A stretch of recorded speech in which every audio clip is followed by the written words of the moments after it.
Okay, so these are the triangular numbers around us. So you're thinking, okay, we're learning about triangular numbers, but what are the triangular numbers that we see around us, right? So what is the triangular number here? This is bowling, right? Question is, what are the triangular numbers here? In case of bowling, it is the number of pins. Have you seen the number of pins in a bowling? How many pins would be there? 10. 10. So 10 is actually a triangular number. So they are in the form of triangle. So whenever you see something, some structure in triangular, you can actually guess, okay, there is something triangular about it, right? Like a triangular number associated with it. Okay, there are 10 pins here. Okay, what about here? Snooker or a pool. This is a pool table, right?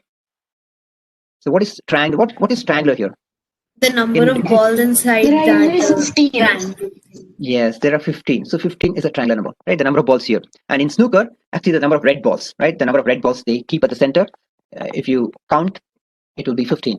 Okay, so this is 𝗧𝗛𝗠 𝗛𝗢𝗨𝗥. So have you played the Brain Vita game with marbles? Have you seen the Brain Vita?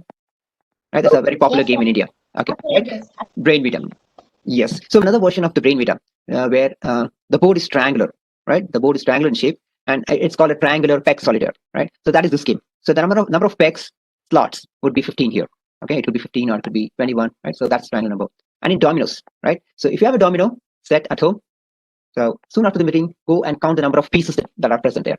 You will see that actually there are triangular number of pieces, right? So that kind of helps if you're cleaning up your game, and if you want to know if something is lost, right? While playing, like let's say you lost another piece, how do you quickly find it out? You just count the pieces. You don't have to do anything else. Just count the pieces. If it is triangular in number, then you know you're not lost any pieces, right? Unless you've really lost a lot of pieces. Unless it's another triangular number.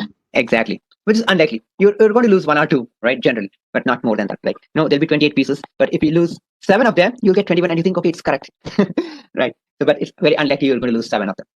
Okay, so any other triangular numbers that you have come across? Okay, these are the 4 I just listed here, but are there more? I think the key thing is to explore, right? So the more you explore, the more you play with math, right? The more you actually find interesting things. That's how a lot of things are discovered in math, not just math, in any other field, right? Things are discovered, okay, by observing and playing around. You need to keep playing. So today we discuss, if you fit circles in a triangle, you get triangular numbers. If you fit circles in a square, you get square numbers. Now what you need to do is, okay, why should I limit myself to triangular square? We know a lot of shapes, right?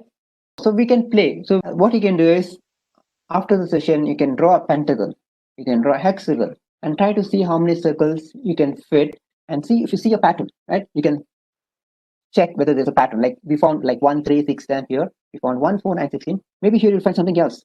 Maybe here you'll find something else. Maybe here you'll find something else. And so that's one exploration. Are you going to do it? So Yes.